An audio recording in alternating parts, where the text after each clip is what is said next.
family members that are participating by Zoom, I want to say how pleased we are to be able to honor Jon's legacy through this lecture.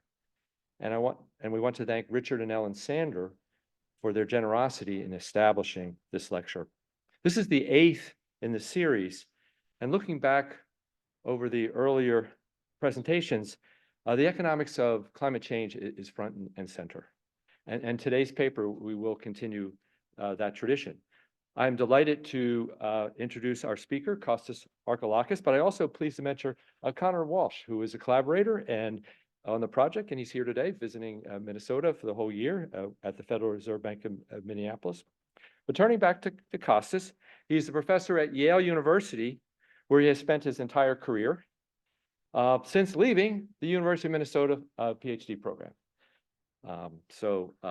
He's a star in the profession, and we take great pride that he got his career started here. He has made his career tackling fundamental issues in the economics of international trade and economic geography.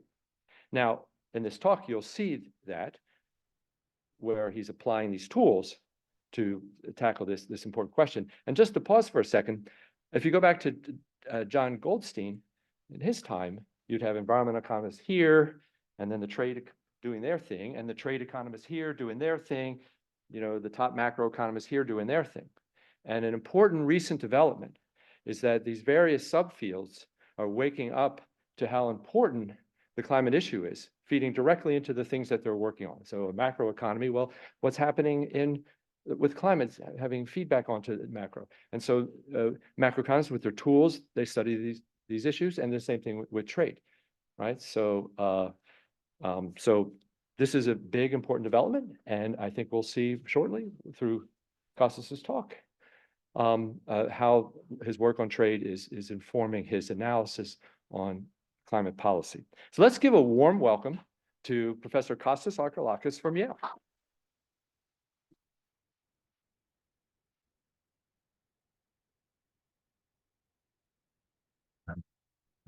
Thank you, Tom. It's a pleasure to be here and to it's a pleasure to be here, to be back, to see all the familiar faces, and to present this paper, which is kind of related maybe to the contribution of Jon Goldstein in environmental economics. And this is joint work, as we said, with Conor Walsh. He's sitting here. It's kind of very nice. We spent some days together here in the Minneapolis Fed, working together on the paper. And I typically start my papers with a joke. Actually, I'm going to start with some bad news today. This graph shows the deviations from the mean of the temperature, of the global temperature, using various terrestrial sensors, the last century, and deviation from 1850 to 1900. What you see basically here, I stopped the first series at 2000, is the famous hockey stick, right, which was hotly debated, in lack of a better adjective here, over the last century, whether it actually represents the rise in the temperatures across the globe.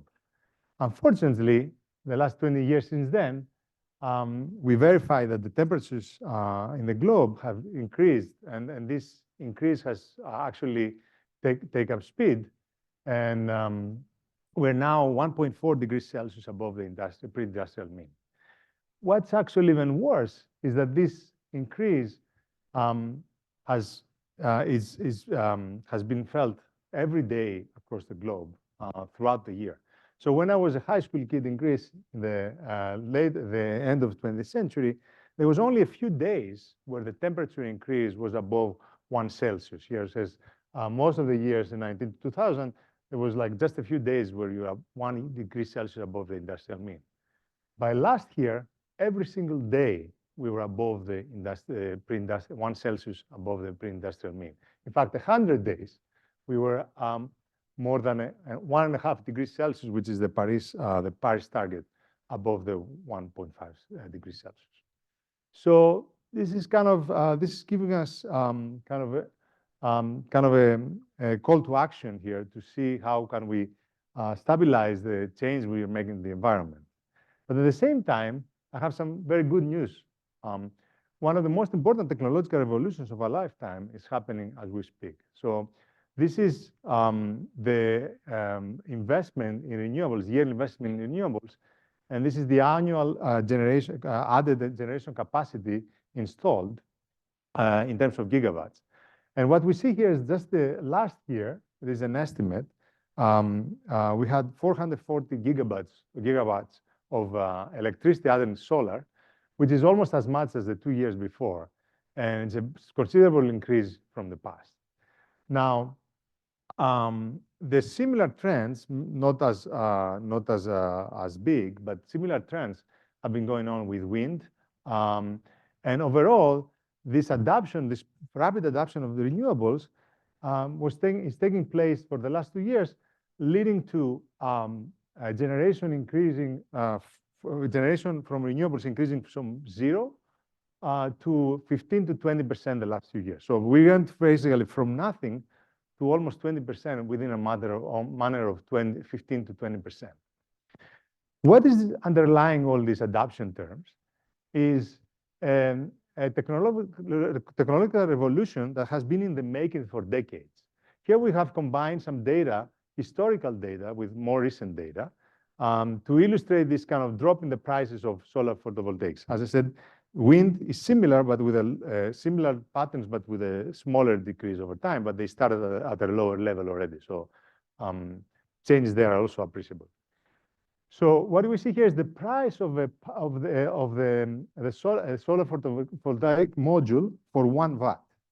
And the first point you see there, 1956 on the left, is basically the first commercial applications of solar photovoltaics, which was for satellite that the United States sent above the globe. And that was like about $3,000 per watt. Now, all the way to today, the more recent data in this map is 2020, 2019, where you go to about 30 to 40 cents per watt. So there you have like a tremendous decrease in these prices. And this point, in fact, here is the projections of the Department of Transportation based on projects that are undergoing construction. So they projected that the cost will go to about 15 to 20 cents. In fact, while we speak, there are reports that this year, the decline was so phenomenal that we're already very close to the target of 2030, 5 years, 6 years ahead. The additional good news is that the storage technologies, which are kind of pairing renewables, are also declining at a very fast rate. So here you see the price per kilowatt hour went in lithium-ion batteries, which is one kind of battery, of course, went from $8,000 to close to 100 in the recent years. Okay. So what are we going to try to study in our paper, in our work, is basically how these technological changes affect energy markets and how these changes then percolate through the rest of the economy. And to do that, we need an integrated assessment framework and kind of a all-inclusive general equilibrium model that includes also energy markets, exactly what Tom was saying. You want to kind of integrate a model of economic geography of international trade with a model of the energy markets. And the ultimate aim, to study the implications of this energy transition. So the framework that we'll present, in simple terms, I hope today, has 3 key elements.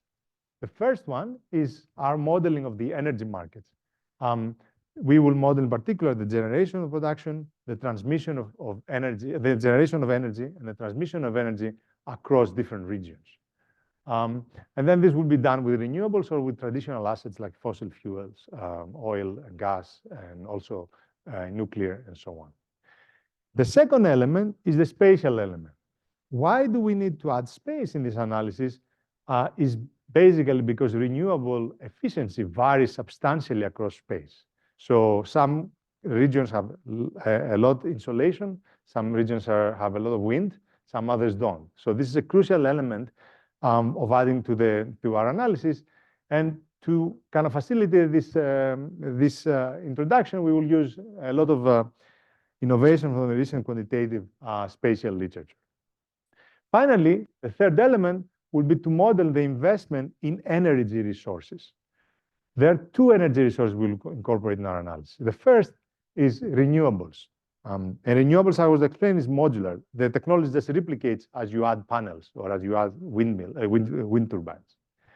The second will be fossil fuels that now will be used, that can, once extracted, can be used for to kind of produce electricity through traditional fossil assets. Okay, so we will model a resource extraction problem that is very similar to the one that Professor Dasgupta presented in this Goldstein lecture many years back, discussed many years back. The model interplay of these three forces through this integrated model in general equilibrium is the one that will determine the outcomes of the energy transition. Okay, and I'm going to go through each of the elements in detail. Then the framework will now allow us to discuss new predictions for the renewable investment and the fossil fuel extraction in the long run. So what will happen to renewable resources? What will happen to prices? How much will we invest? And how much this will affect the fossil fuels extraction in the long run, since now renewables and fossil fuels can be substituted. It will yield predictions for electricity prices across countries. And as you may suspect already, because of the price declines in the renewable capital, this will be percolated to prices of electricity generation. And finally, the framework can give us predictions about what are the welfare implications of energy transition and policy across countries and regions. Okay, so we will be able not to talk not only about what happens across countries, but also what happens to individual regions, depending on their specialization in renewable and their comparative advantage in renewables. Do you have any questions? Okay, so let me just kind of, to make it a little bit more concrete, I'm going to start with two main questions. And then we're going to be very specific when we go to the end of the talk to answer these questions. The first question is, who are the winners and losers of this technological transition? Basically, we consider the scenario of this technological progress through learning by doing and returns to scale of renewables continuing. And we want to see what is the impact of these changes that will happen in electricity markets about the renewable share, the prices, and so on, like I said before. And then second, what are welfare gains? Are there winners? Are there losers? For example, there will be appreciable income effects because some countries that were producing a lot of fossil fuels, they have deposits of fossil assets like oil, gas, and so on. They will not be extracting as much. The second is a counterfactual set of questions. Now, in the path that we're considering this technological progress, we will change something. So we will consider a policy change. And we will consider two important policies in particular. The first is a subsidy to renewables, which in our example will be the Inflation Reduction Act, which gave a specific subsidy to implementing renewable investment. The second is investment in the grid.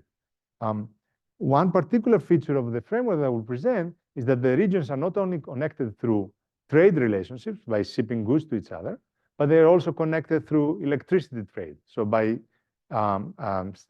injecting electricity through the system, one region may trade electricity with the other. For that case, what we will consider is what will happen if we change the electricity grid in the United States from the current state to a new, using actual implemented transmission lines investment that has been subsidized by the Infrastructure Investment Act that was voted 2021.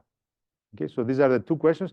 But before I go to answer the questions, we want to build up, what are the elements that we need to do that. Okay, so I'm going to first show you kind of a bird's eye view of the economy through by discussing how energy is produced, how this is used in the production of goods, and finally into consumption. Okay, I'm going to try to avoid kind of technicalities, but kind of go into the details. And I'm going to also try to connect to the existing literature and how we can try to integrate these different approaches. Okay. So let's start. Can you see the things in the back? Okay. So, okay, thanks. So electricity generation, okay? So the first part of the model is extraction of fossil resources that will be used to produce energy through traditional fossil assets. So think of like extracting oil, and then you use it in an oil plant to produce electricity. Or alternatively, you can use renewables. You can have the solar panels and then extract energy from the sun. And this, how you produce energy, is like perfect substitution. So the both will lead to some price in a region, the price of electricity. Okay, you can now use electricity, doesn't matter, like you just have a price and then you just use electricity from fossil, electricity from renewables. What you care as a consumer is the final price. This electricity will be used along with other factors to produce the final output.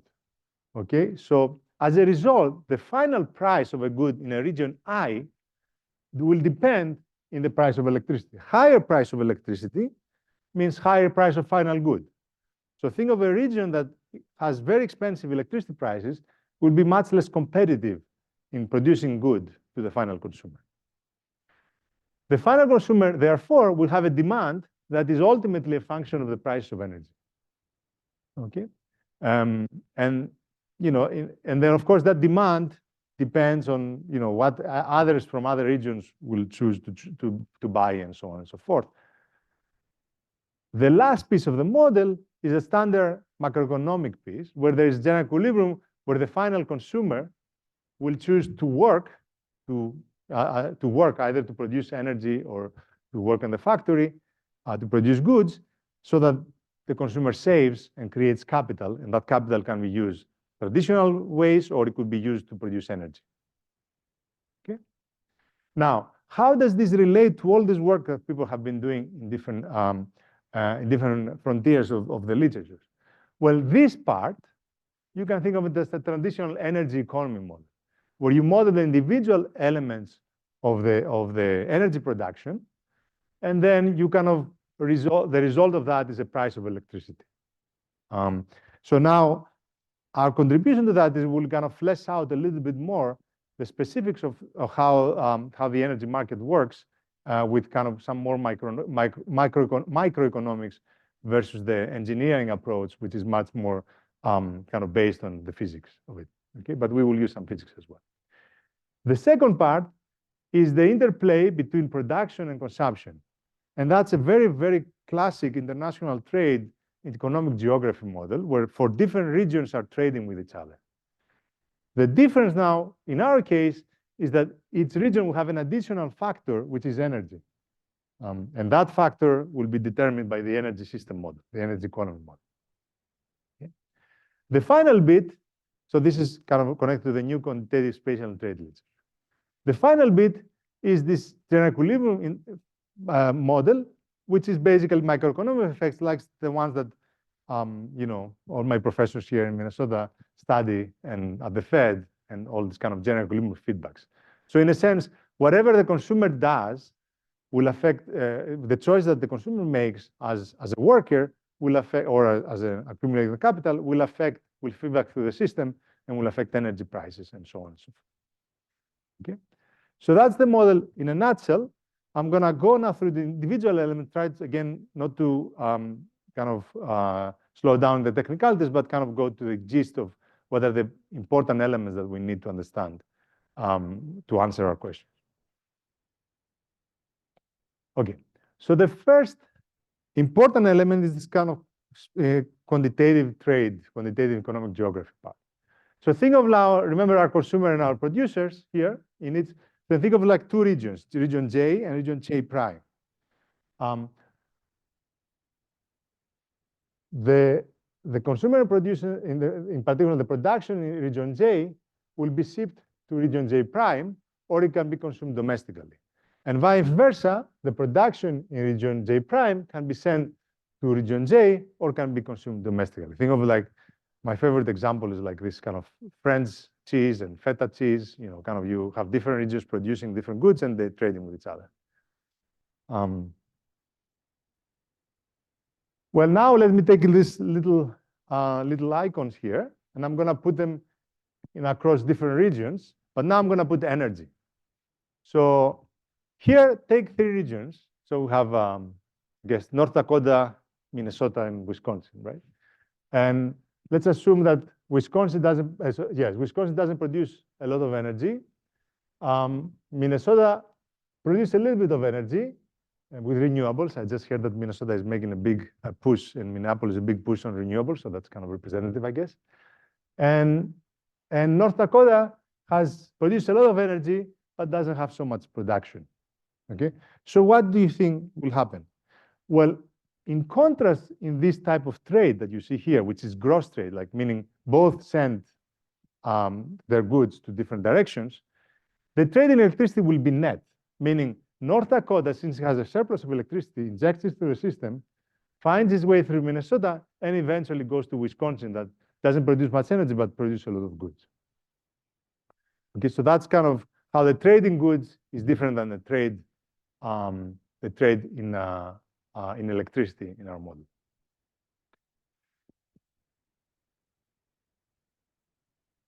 So now I'm going to go in more specific a little bit to the electricity generation and electricity markets and how these work in our model. Okay.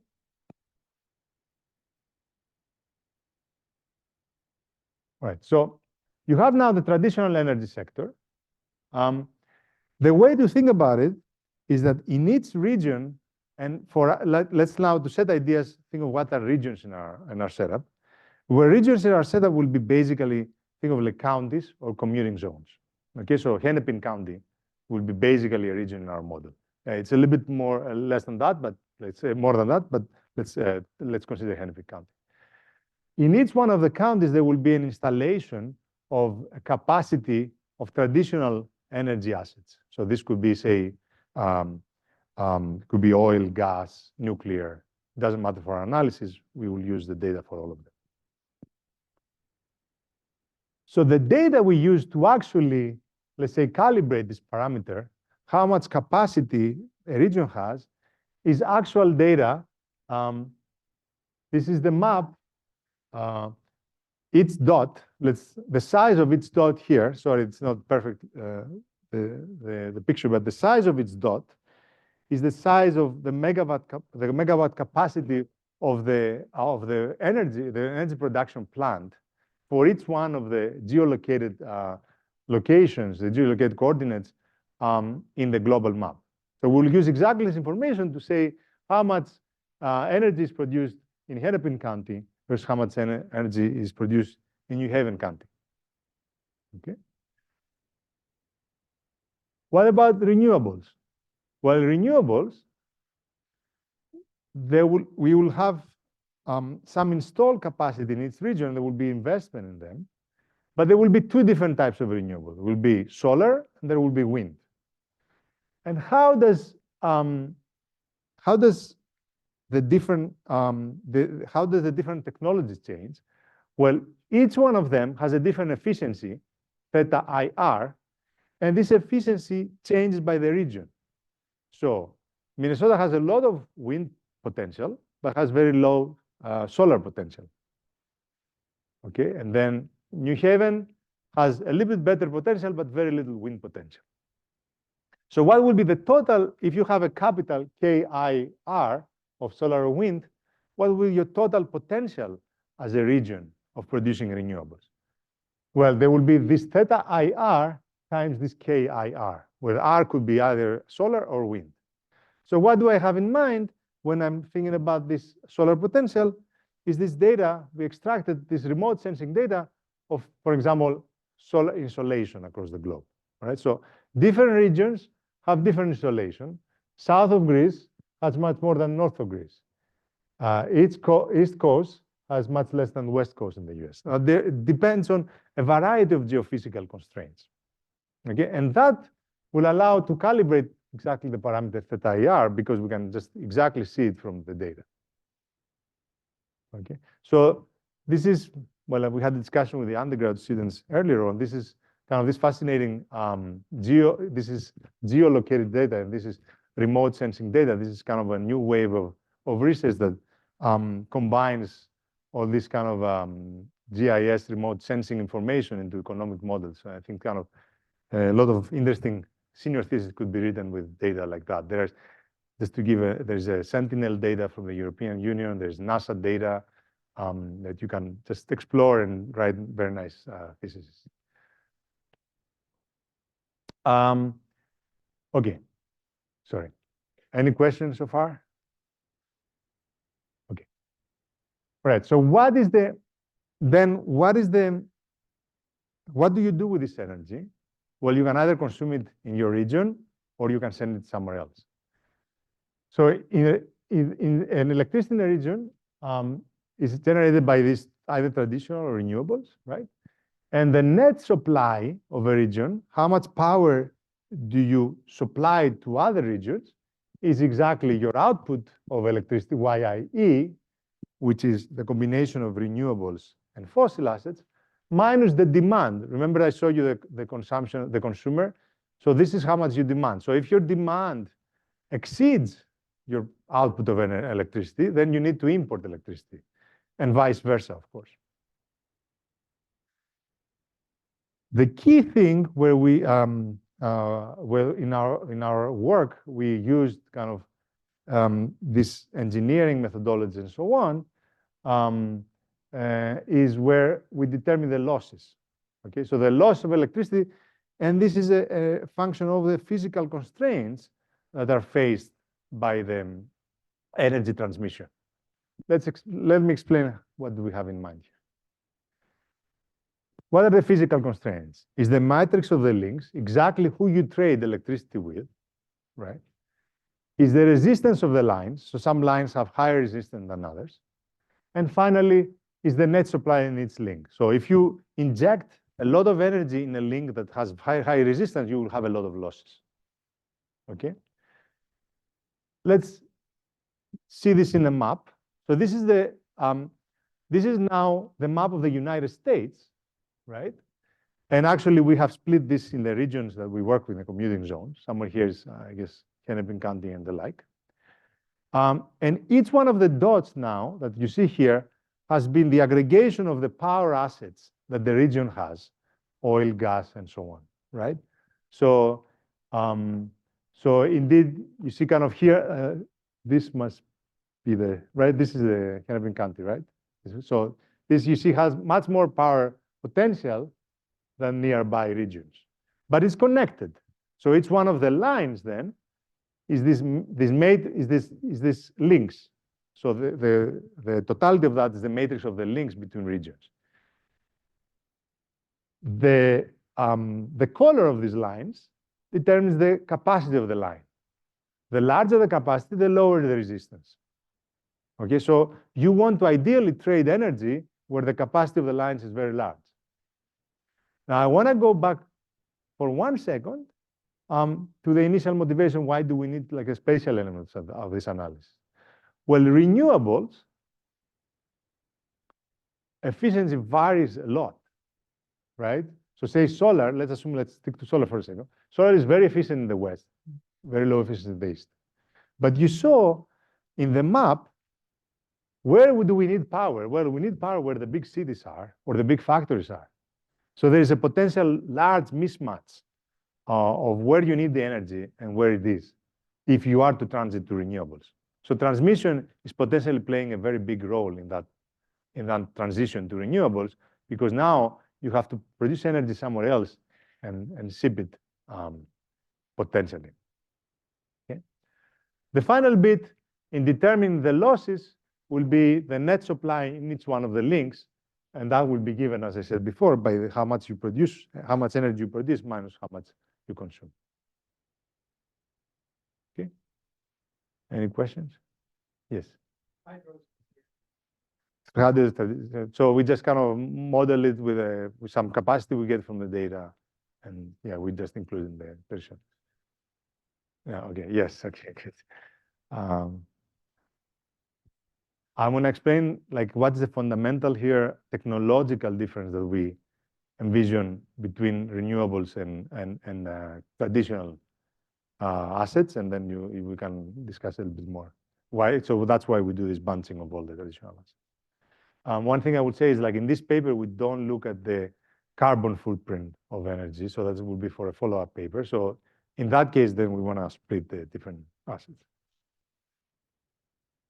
Okay. All right, so let's see how the electricity markets work here.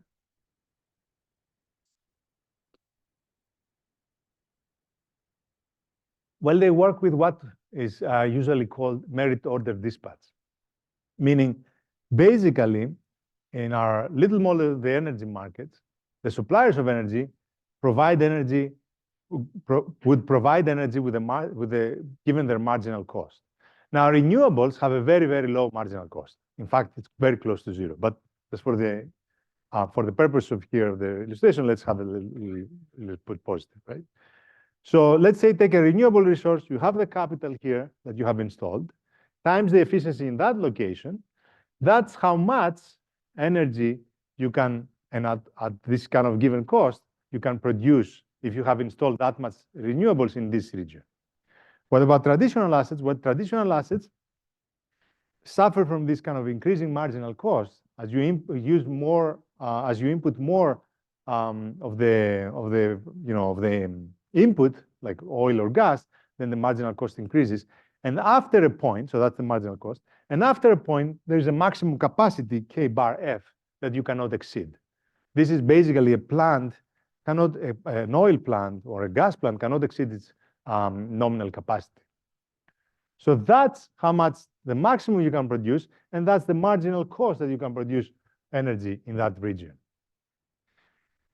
We assume in our model that there is a planner, a grid planner that operates at the regional level. In our example of the United States, we have the whole United States, but we can break it into different ones. In particular, here in Minnesota, we just discussed that earlier, that there is a MISO, it's kind of a regional planner for like Minnesota and other states.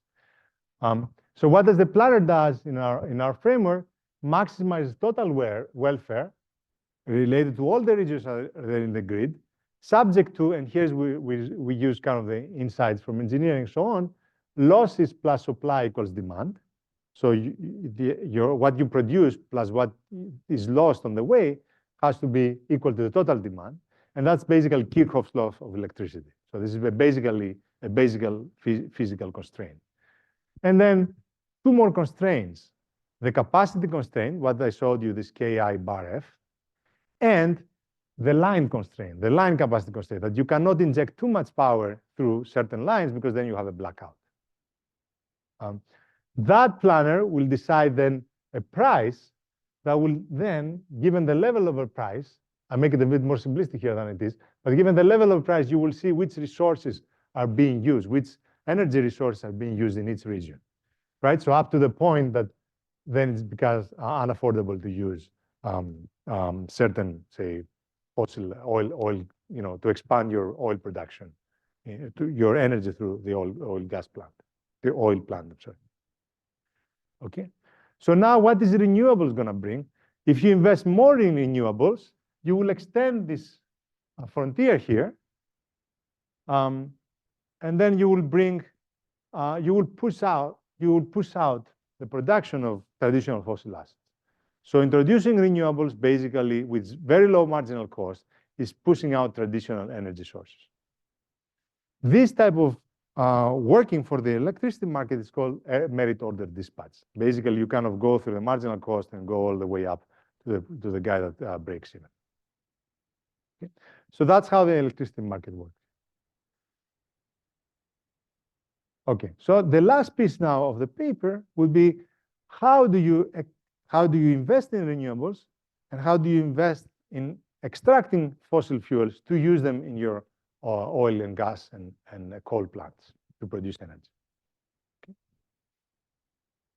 All right, so I'm going to contrast the two technologies, renewable investment and fossil extraction, the way we model them, but it's kind of which kind of fairly realistic here, given the technological constraints the two face. And that's kind of related to your early question. Renewables are modular, meaning that as you add new panels, photovoltaic panels, you get basically the same output for each one of the panels. Fossil extraction is not modular, right? Like as you kind of go in the next oil deposit, then you will face a higher marginal cost perhaps, or more difficult conditions to drill, and so on. So renewables, as I said before, have close to zero marginal cost, because once you set it up, it just basically operates by itself. That's not true for fossil extraction because it has increasing marginal cost. And the renewables, according to various reports and engineering estimates, they have important learning by doing, which is what was reflected in the graph I showed you in the very beginning. While for fossil extraction, there's very little learning by doing. There is some technological improvement, but not, you don't see the big changes in drops in price that we see in the renewable sector. To solve this model with these three features, the modularity, the zero marginal cost, and the learning by doing, well, learning by doing is an aside, we basically use some of the really cool tricks that, among other many things that Conor solved in this paper, was actually ported from his geometry paper that he wrote as a graduate student a few years back at Yale. So how do we think about scale effects in this solution of the investment? Well, the scale effect is something that will globally reduce the prices of renewables as the global installations increase. So every new unit of investment is cheaper than the previous one because of the existing installation through this learning by doing. I guess it's very similar to the stuff that second year international trade you were teaching us for the learning by doing model team, right? So do we have evidence of learning by doing? Well, in the data, we see something very similar to like the Moore's law for semiconductors, where basically the total installed capacity of photovoltaics and wind, so on and so forth, is related to the total installed cost. So as we keep on adding installations, the marginal cost drops systematically in the data. And this is a trend that basically is going on the last 60 years and very similar. It's actually accelerated the last few years a little bit. What about fossil fuels? Yes. Be clear about the zero marginal cost. Yeah. Exactly. Once it's installed. It's not exactly zero marginal cost. When we did these numbers like 0.5%, they give you, but it's like very, very small. So exactly, the installation has some specific cost. Yeah.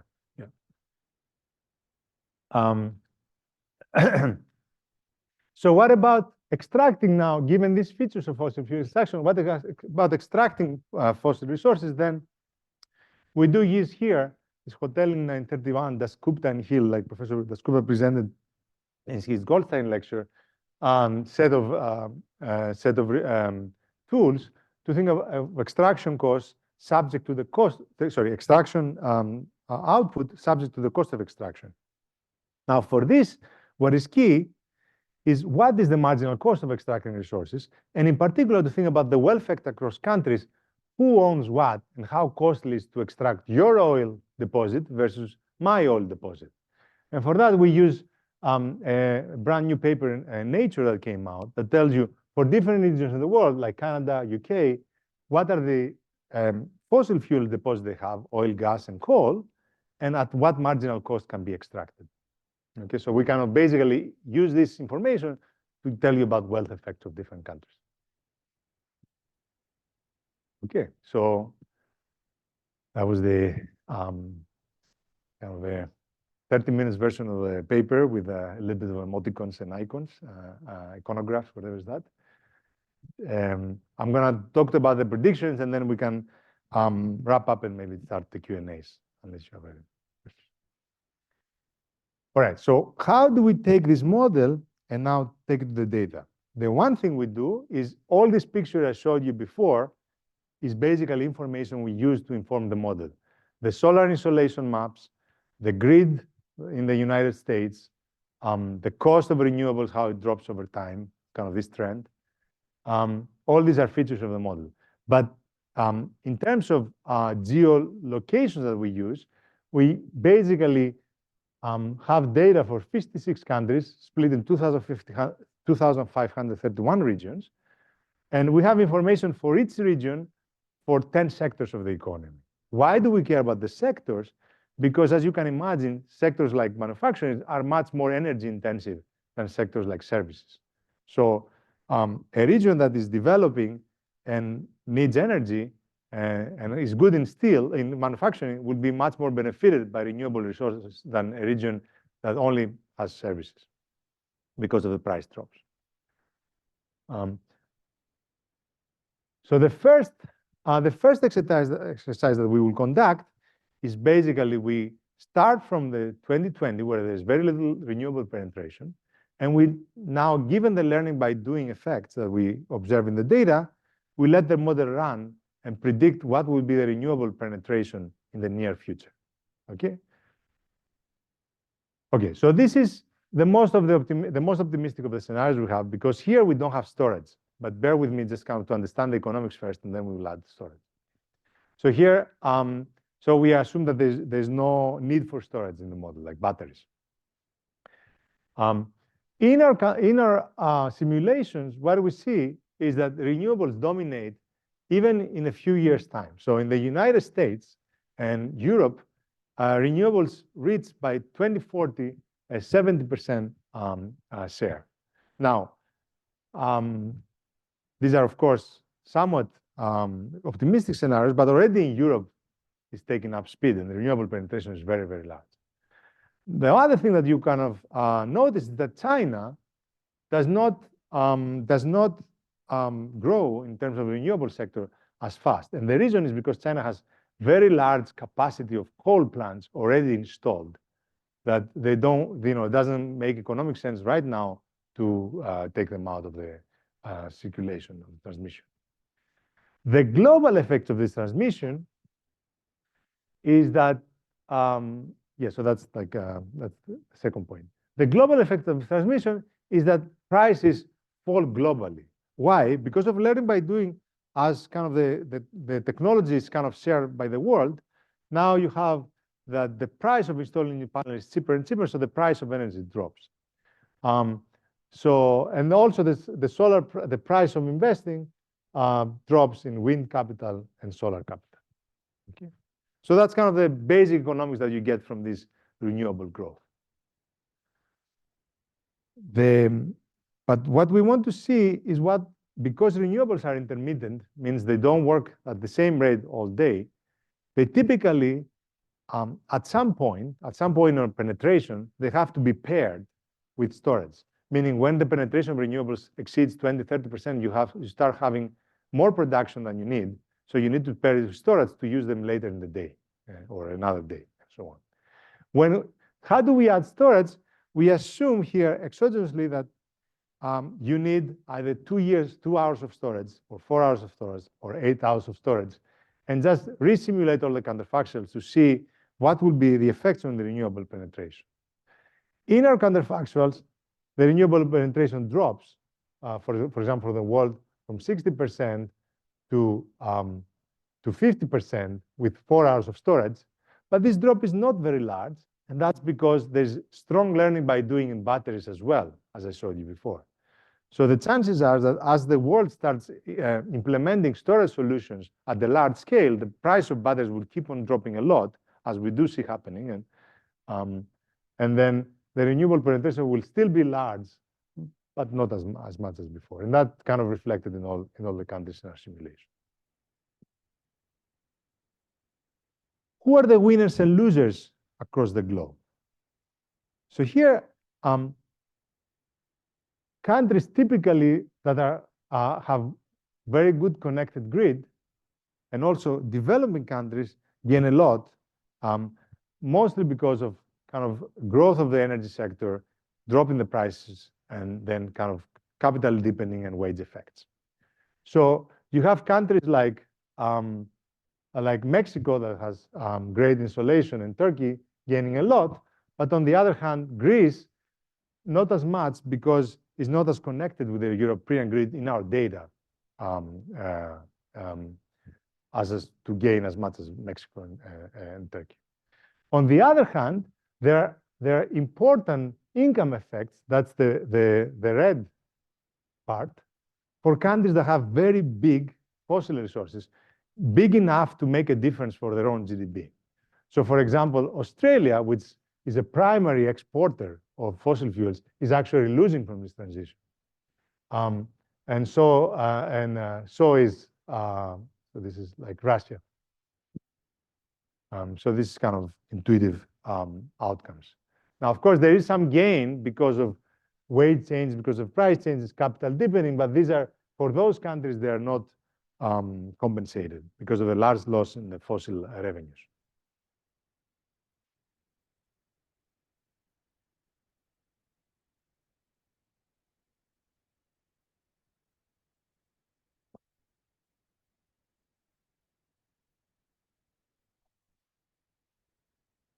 So this percentage, so you add them up and you take the final. Yeah. Okay. Yeah, let me just finish and then we can discuss. Okay, so I'm going to do what we have in our paper, 2 more counterfactuals, which are actually directly related to legislation that was passed in the United States. The one is the Inflation Reduction Act. It was signed into law August 22, provides, in fact, retains a tax subsidies to new investment in renewables. So if you invest now in renewables, you get anything between $5 to $26 of subsidy for each unit of electricity, for each megawatt hour you produce with that new resource. We implement the $5 in our counterfactual. The law says that this subsidy is phased out 2033. This is our baseline that you saw, and the Inflation Reduction Act actually, it's phasing out 2033, so there's no big there's no change eventually. You go back to the same steady state, but there's faster change in the transition. So the Inflation Reduction Act considerably affects the transition to zero carbon technologies over the next 10 years. That's what our model predicts. Unfortunately, because the subsidies are uniform, they are actually given to all the renewable investment, including the one that would happen anyways. So, this is the yellow bars here versus the blue. The yellow tells you how much of the investment is actually paid for inframarginal investment that will happen anyways.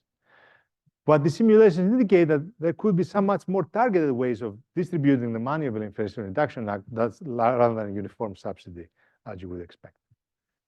Maybe I'll finish. I have 2 more slides and then we can. Yeah. The last one is a counterfactual that simulates what happens with the Infrastructure Job Act.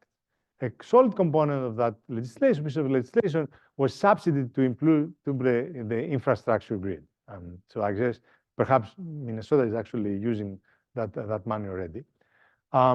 So what we do here, remember all the maps I showed you with like the transmission lines and so on?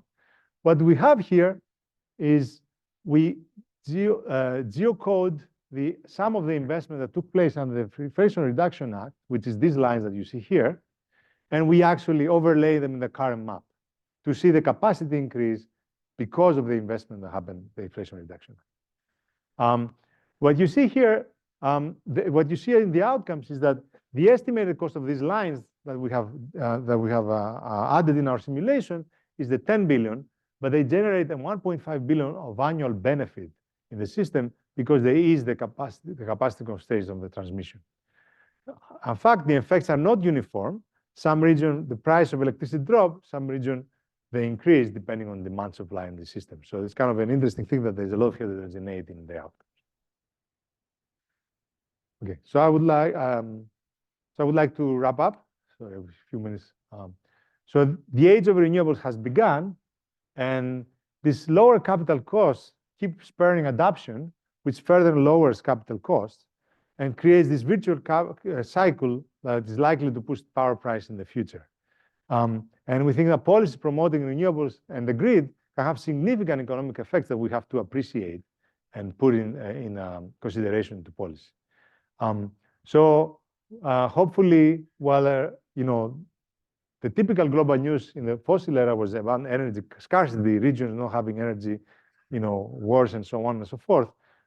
Hopefully, these renewables will bring an era of energy abundance. It's happening as we speak. Greece, 10 years ago, had 10% renewable share, huge imports of oil, now has 50% renewable share, just in 10 years with the right-wing government.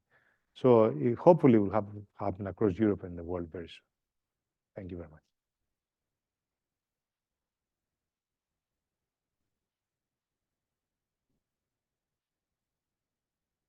Okay, well, we're going to have a panel discussion, and can we bring up the panelists?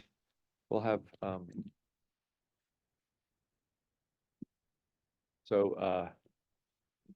just briefly introduce the panelists. Well, we have Vivi Chari, who's the Paul Frenzo Land Grant Professor of Economics. Let's see, and he will be the moderator. And Costas, would you take a seat? And I can see on the monitor in front, but we need to get them up here. We have Richard Sander, who is the founder of the Chicago Climate Exchange, who is one of our panelists, and Bob Litterman, who is made a career in risk management and one day decided that maybe the biggest risk out there is what we're doing with climate. And so here you are, and Charlie, you can set the ground rules, please. Or welcome. Oh, I'm sitting. Sorry. I happen to be sitting. I want to welcome everybody. In particular, Richard and Bob to this Q&A. This was a fascinating discussion by Costas. Really did us proud, and joint work with Conor. Maybe we'll kick things off by having Richard make a few comments, ask questions, and we'll have Bob. Then I'll bring up the trailer end, and then time permitting, we'll allow for some questions from the audience.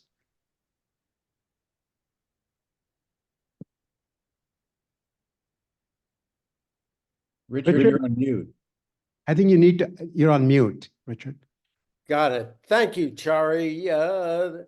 Costas, thank you. I enjoyed the lecture very much, and I think your presentation, and as was said at the outset, the idea to use trade principles to look at problems like environmental economics is really exactly right. And Chari, I agree. It's very proud Minnesota work. Well done. I have a couple of questions, and I think the model is very, very valuable, particularly if we compare it to the way the RTOs work and PJM and they work, and the barriers to trade, and if you can somehow incorporate them. I was on the board of American Electric Power for 15 years, and we attempted to build transmission from West Virginia, where the coal and the production was, to Virginia. It was a 90-mile line. And it took us 17 years to do it, 16 years to get the regulatory approvals, and 11 months to build the line. So how can we show the deadweight loss that exists because the grid is not a free market and you can't transmit, and by the time 17 years goes by, the means of production have totally changed, and the whole problem is the transmission grid and the regulatory process and the way the MESOs. So that's observation number one. Observation number two, Bob can tell you as well as, if not better than I, as a risk guy, you've got the RTOs collecting, and everybody's doing, it's a crazy term, they bid in their power, which means they're sellers, which is contrary to the language. So they bid in their power and then it's shipped out, but there's no margining that goes out. And so we have this enormous system which has no financial protection for the buying of selling. And it would seem to me two really rich opportunities for this research is to build a parallel model which shows the institutional constraints versus your model and find out what the welfare losses are because of the way the transmission of electricity is organized as opposed to soybeans. So I'd love to hear Yeah. Thanks. These are Especially in answering the second question, maybe a brief reminder to all of us what ISOs, RTOs, and all that are. But why don't you go ahead with the answer to, I think Richard asked two very important questions. One is, as a mechanical matter, it takes a long time to expand the grid. Paradoxically, it's just a commentary on what Richard was saying. The main issue there is the National Environmental Policy Act of 1970, which requires you to file a lot of environmental impact statements and so on, which makes the process a lot longer.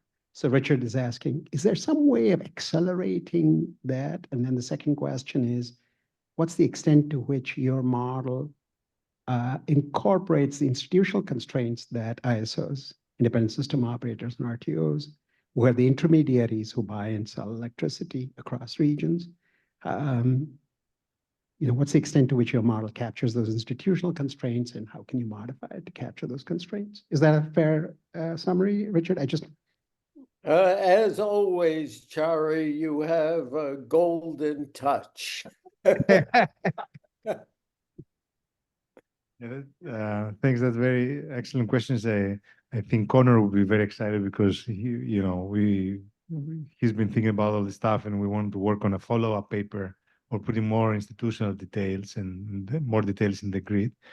I think what we could do in this follow-up paper is kind of do exactly the composition of these local regulators, right? Like a MISO and so on, and see how much you lose from this fragmentation of the grid versus an integrated US grid, which is what we use now. Which there's no problem of doing it, but like there's not the focus of this current version of the paper. Unfortunately, we don't have the institutional constraint that Chari, mentioned about the electricity markets, but that's something that that's very interesting to incorporate in the future as well. So we should think about how to do it. Maybe we'll turn to Bob, unless Richard, you want to follow up with? No, I think that it's good news that there will be a second one, because this market is so dominated by rent seeking, by particular interests, that the rents are so large that the optimum is very different from the reality. So I think the second and third paper I would be very excited to read. Right. Bob? Yeah, well, thank you, Chari and Costas. I was just incredibly impressed by this paper. I mean, to be able to, on the one hand, talk about what might be the right decision with respect to a particular connection on the grid in the context of a global model with trade across regions, and then solving for equilibrium prices and productions, looking at what the welfare implications are for different countries. It's just mind-boggling in a way. Now, of course, there's more institutional detail that could be brought in, as Richard describes, but nonetheless, it's an amazing amount already. So I guess one of the things that struck me, and it's similar to the question that Richard raised, is about the current grid. And and your finding was that, you know, it's not really much of a constraint because these, you know, renewable assets are relatively modular.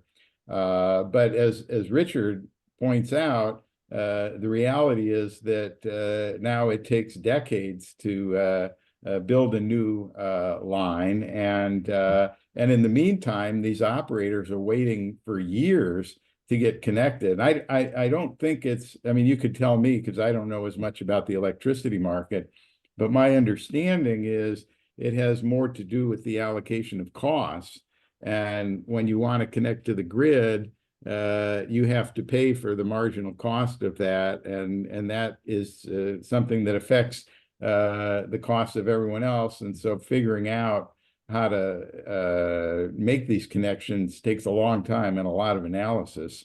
And I'd be interested, you know, if you want to talk about what's happened in Texas, where I think a little bit of forward planning kind of made the whole connection process work much better, and they got much more connection. Although on the other hand, it seems like it's a little bit fragile. At least it did a couple of years ago. And so, you know, that's one question for you. And the other thing, well, I wonder, you made an assumption when you do some of the policy analysis, and I must say, it's also incredibly impressive to me that you can analyze policies like the IRA in this context. But I think you assumed that there was only a 5% subsidy, when in fact, I would think it would be worth getting the 26% subsidy. So it might have a much bigger impact. You know, I think it was a conservative assumption. And then, well, I guess you mentioned that because of the IRA, well, this is just really a question about China. You're talking about the implication for the global prices coming down because of the learning by doing implication of the IRA. And you also pointed out that China has not been installing as much solar, but I thought China, you know, was just going crazy over solar production, and you know, had produced more solar last year, for instance, alone, than the U.S. has installed to date. That's what I read the other day. So I'd be interested in that. And then I would just also Answer. I will forget the first one. Bob, why don't we hold the next question so that Costas can remember? Okay, sure. We hold, And then we'll have the next question. Yeah. Yeah, on the last one about China, you're absolutely right. It's just that China has such massive energy needs that even, in fact, last year, they still need more coal than the year before, even though they increased their solar at like a record rates. They're building, I think, one coal-fired facility a week. Yeah. New Yeah. production. So that I think it's just a question of as Costas said, you know, there's the market is so massive that a quantum jump in wind is so trivial relative to the amount of energy that it doesn't show up. Well, Yeah, it should certainly show up in terms of the learning by doing, because they're building so much more than we are. I don't know. Yeah, and it does in our model, but you know, still the coal capacity they have installed is so big that they don't want to substitute them. They don't want to tear down what they have, basically, and they keep on operating at low marginal cost, these plants. Yeah. Do you want to talk about Texas? Do you have any insights there? Yeah, I don't. Maybe Conor will have about the institution. For those who don't know, Texas is unique. It's the only state that has its own ISO separate from the others. Every other ISO RTO/RTO, they're basically the same thing, serves multiple states. But Yeah, just wanted to clarify that. So for Texas, our model captures our data captures this bottleneck in the sense that Texas is not well integrated in the grid, in the rest of the American grid. So in this sense, you can have kind of local effects. But again, because we miss all these institutional details that we should kind of plan to work in the future, we cannot say, like what will happen.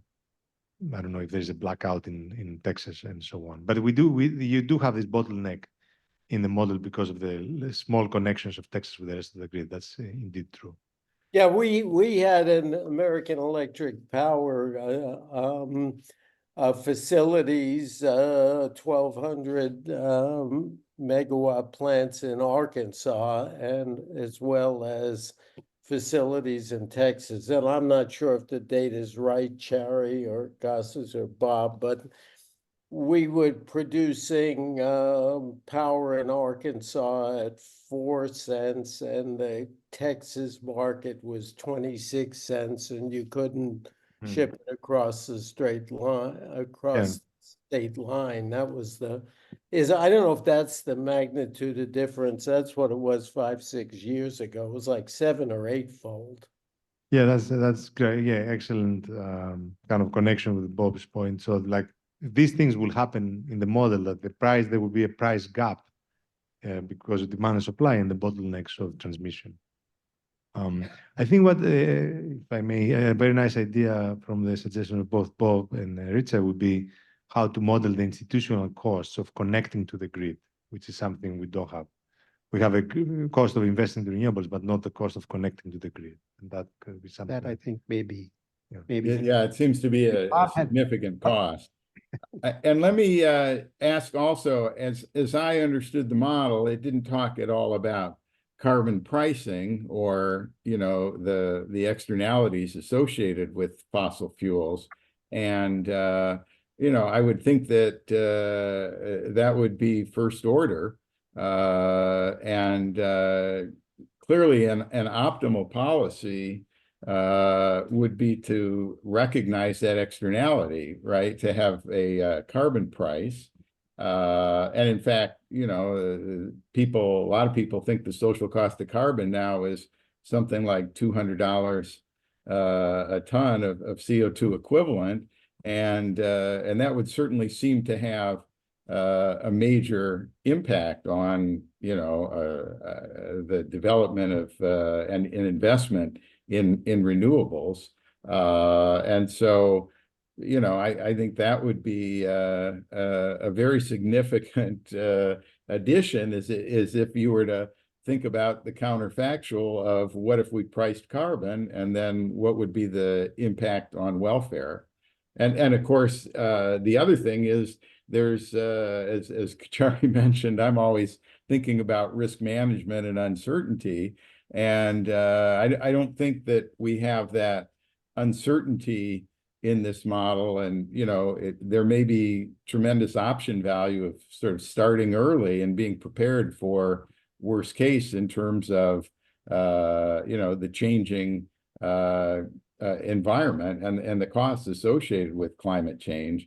So, I'd be interested in your thoughts about that as well. I mean, particularly in the context where, as I'm sure you know, the IMF estimates that there is today a $7 trillion subsidy to fossil fuels. And, that obviously is huge relative to the size of the subsidy to clean energy, in the IRA, which, might be $100 million, $100 billion a year over the next 10 years. But the IMF estimate of the subsidy in the US alone, which I guess is the relevant comparison, $757 billion in 2022. So the subsidies to fossil fuel dwarf the subsidies to renewables right now. Yeah. So I think Bob and Richard are kind of giving us the bullet points of our next paper line by line. No, I can see Conor, paper 3, paper 4, paper 5. So, I mean, yeah, the follow-up paper, which hopefully will kind of present the Brookings paper next year, or this year, I guess, is going to be focusing more about in the electricity markets, thinking about kind of these bottlenecks within the US and Europe transmission system, and actually doing the carbon pricing exercise in more detail. In this model, because we realized there hasn't been much work on integrating energy markets to an economic model, in a macroeconomic model, I mean, we kind of wanted to focus on that. But I want to mention a particular advantage of what we are doing versus the previous papers that will facilitate what Bob is asking. So that is that we integrated the Scooped and Hill resource extraction problem, right? So then you can measure exactly how much oil and gas is coming out, and then immediately get the carbon equivalent. While typical economic models, what they do is say the production is X, so I'm going to give you a factor to translate that to carbon. No, they don't know how much oil is extracted. They say, I know output is X, so I'm going to make an assumption of how much output translates to carbon, which has some arbitrary component, of course. So that's kind of, I think it's a nice segue to what we're going to be doing. Let me use my moderator's prerogative, but we'll come back to Richard and Bob. It's one question. I think it's great that you're using the spatial model. And one obvious use of the spatial model, which wasn't clear from your presentation how much you're using it, is the location of plants, the location of industry, right? When we needed to produce a lot of aluminum, where did we locate the aluminum plants? In the state of Washington to use the hydroelectric power from the Columbia River. Is the next generation of aluminum factories going to be on the Sahara?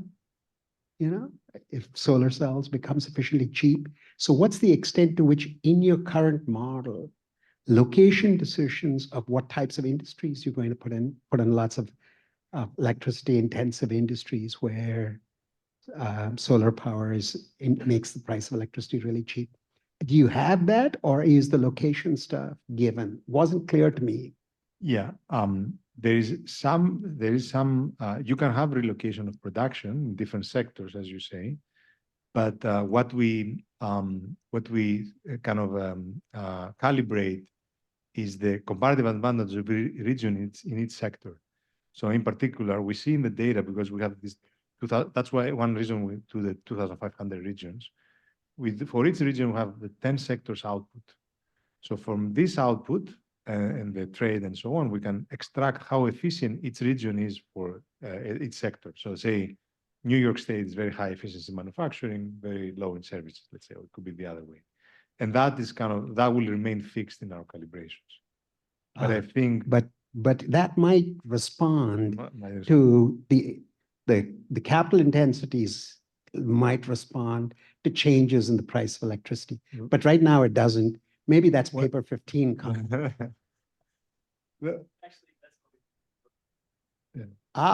Okay. So they're already taking that. But there's a capital mobility, of course. So you can invest more capital in a region, and that will kind of look like efficiency increasing. So that's partially. A second question, which struck me, mainly because I'm interested in strategic interactions among people. To the extent to which learning by doing, so really it's not just learning by doing, it is you learn from me doing. It's that externality, the fact that everybody learns that's really important in your model. One way of thinking about what has happened is that the United States and Europe have benefited dramatically from China's expansion of solar power capacity, driving down our costs. Now, let's suppose that we subsidize solar power, renewables in solar power dramatically. What should the rational Chinese or Indian policymaker do? Shouldn't they cut back on their investments? So I'm a little bit concerned that your baseline assumption that there are none of these strategic effects might overstate the extent to which the price of solar cells, solar PVs would fall. You know what I mean? Maybe for all I know, it might be best for us to sit back and let the Chinese produce, 50 times as much. Maybe that's the right thing. I don't know, but you didn't have the strategic stuff, and I'm a little bit concerned that would overstate the reduction. Yeah. So I haven't thought this very carefully, I guess. But you're right that here the externality kind of affects everyone. It's like a global one. So I guess you just want to, yeah, it's optimal for a country to just be benefited by the rest of the world in incentivizing production. But still, you want cheap energy. So once the investment becomes cheap, you want to still do it. So it's individually rational to. Right, but you may not want to take into account in your decisions Right. what the consequent reduction in prices would be, perhaps, because some of it might just crowd out what those guys would do. So thinking through those strategic interactions might make a difference for Yes, some of definitely. the calculations. The other thing I'm curious about, which this is only an economist could dream up something stupid like this, right? So a significant portion of the political spectrum in the United States hates taxes. And so therefore, you can't put in a Pigouvian tax on fossil fuels that emit greenhouse gases. But what matters is the relative price between fossil fuel energy and renewable energy. So we say, we'll just put a subsidy on this, which is effectively equivalent to putting a tax on the other, and that would achieve good things. But if I look at the text of the Inflation Reduction Act, it has a whole bunch of provisions. You summarized it in a single number, but I don't think that just does justice to all 7,822 pages of that act. It doesn't. Right? Has a lot of detail. I'm sure not all that detail serves a socially valuable purpose. But there's one part that I found fascinating, and I was trying to understand it. Think about gasoline-powered automobiles. There are usual network effects. Where do you build gasoline? Where do you build gas stations? Where do you not build gas stations? And somehow we let the market take care of that. The IRA has significant provisions for subsidizing charging stations. At what point in the evaluation of all of these policies are we going crazy? What things should we leave to the market to sort out? And what are the things for the externalities that Bob has been pointing out for 20 years and not enough people have been listening? The externalities associated with climate change are huge. The spirit of trying to subsidize renewables makes 100% sense. But that doesn't mean we subsidize everything in sight, anything that's remotely associated. You use the words climate change, that allows you to do any policy you want.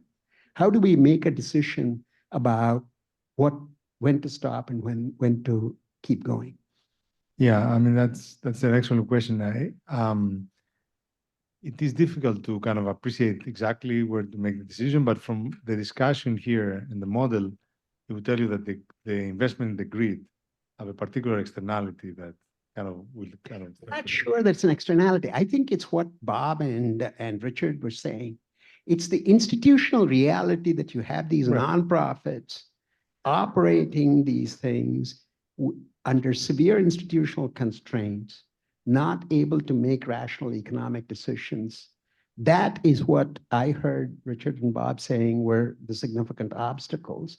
And so maybe you need to do it because you've got to take those institutional obstacles as given. Exactly. Nobody's going to eviscerate the National Environmental Protection Act. And so you find other ways around it. That seems like it's what's going on. Or are there genuine externality problems at the grid level that the market cannot solve? Yeah, I mean, you can imagine like in Europe right now that there's a central kind of planning of the transmission network and the lines and so on. It's the renewable expansion is advancing much faster. So they're kind of by subsidizing transmission lines and integration, they're solving this institutional constraint in a much faster pace. So why don't we open up to questions from the audience? We have time for a couple. I think somebody is walking around. I think, was there a question here? Because of the light. Can't quite. Yes, I had a question about the intermittency. So currently you do that very reduced form, which is, I guess, it's a complicated model nevertheless. But I think there's a simple calculation that you could use that sort of strengthens the returns from expanding the grid, which is that this storage requirement is endogenous to how integrated the grid is, because the storage requirement comes from the variability in renewable production. And insofar, especially wind is imperfectly correlated over space, the aggregate production of renewable in all of the US is probably less variable than the production in any one location. So I think that would be a super cool thing that would probably fasten your data. So you're thinking like that the price variation will give you an incentive to store and sell the energy in different times, right? Is this? Yeah, but also that the storage requirement is simply smaller. If it's always blowing somewhere in the US, there's no storage requirement. So if there's imperfectly correlated shock, I mean, best case law of large numbers probably doesn't hold, but then you would have deterministic production if you had sufficiently many uncorrelated locations producing renewables. Yeah, so that's the way we are currently thinking of doing batteries as an, I mean, it might not be the best way, but that's one way, like thinking of it as a kind of a problem where you invest in storage to exploit the price difference. And then the price difference, of course, depend on the geophysical constraints. So it could be, some regions that are very connected with regions that are in the east. So then sun shines is still dark, right? Then they will be less benefited by storage, but others more benefited. So Costas is saying basically that an improved grid reduces the need to have storage, and he's exactly right about that. Yeah. There's only one problem. I speak as an engineer. I'm an engineer in my previous life. There's only one problem with that, which is losses, right? Losses create a huge problem, even if you have a completely integrated grid. Magnitude of losses at some point, especially really high HV, high voltage lines. And so that creates a problem. That's why you really do need storage, as far as people can tell, for the foreseeable future. But of course, you can build new lines to increase diversification. Yeah, but it's expensive. But it's expensive. And takes time. It takes time. So, yeah. Yes, there's a question over here.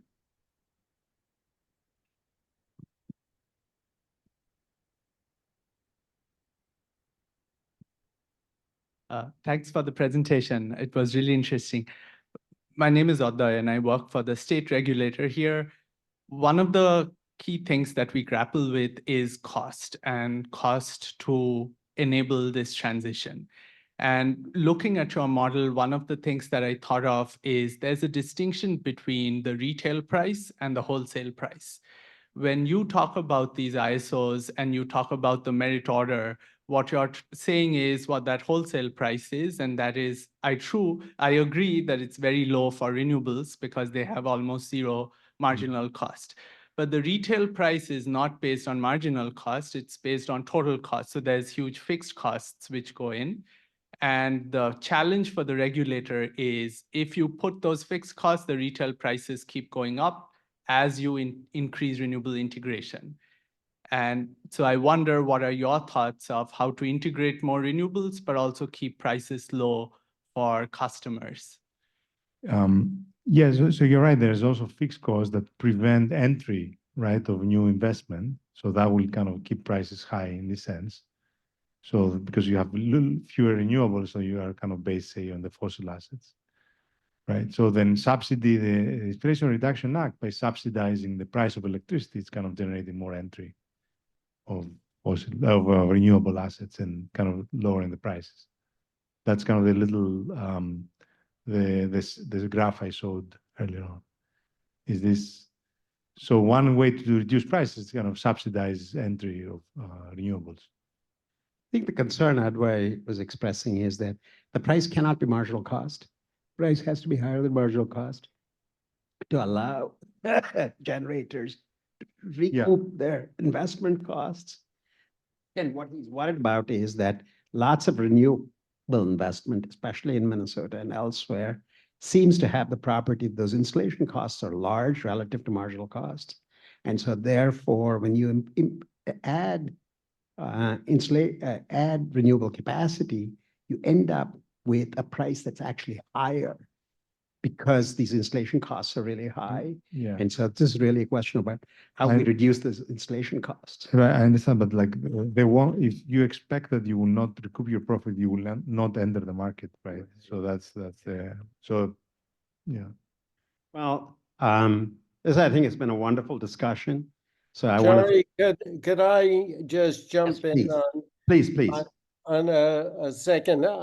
Separately, I'll speak to the authors about some ideas about border adjustment taxes for carbon and potential rolling blackouts in the United States. But putting that aside, I couldn't help but jumping in because I'd like to thank the department and most importantly, mention my dear past friend, Jon Goldstein, and everything that he learned at Minnesota and how happy he was and how much he accomplished as a result of his education at the department, whether it was working on endangered species or any of the others. Ellen, you might want to jump in because I don't know if Anne and Julia's on, but truly it is for his memory that this lecture was created, and I think he'd be very happy. He is happy, smiling down. Thank you, Richard. I don't know if anyone could hear me now. Is this okay? Yes, we can.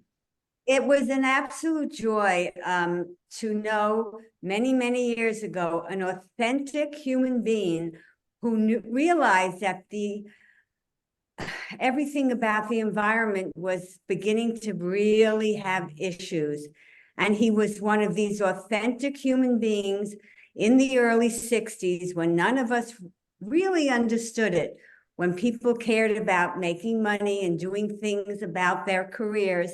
And all he wanted to do was help the planet and save the animals. And so in his memory, authenticity should be appreciated and celebrated. And thank you so much, everybody, for listening to this wonderful lecture. Thank you so much. On that note, I want to thank all of you for attending, the Goldstein family for participating electronically, Richard and Bob for asking such sharp, hard questions, Richard and Ellen Sandor for supporting and sponsoring the Goldstein Lecture. And most important, I want to thank Costas. That's the kind of paper and that's the kind of talk that makes all of us proud to say, you know, he actually took classes from me.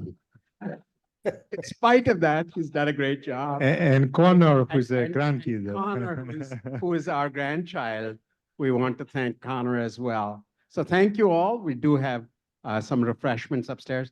Thank you again, Richard and Bob. Thank you. Thank you.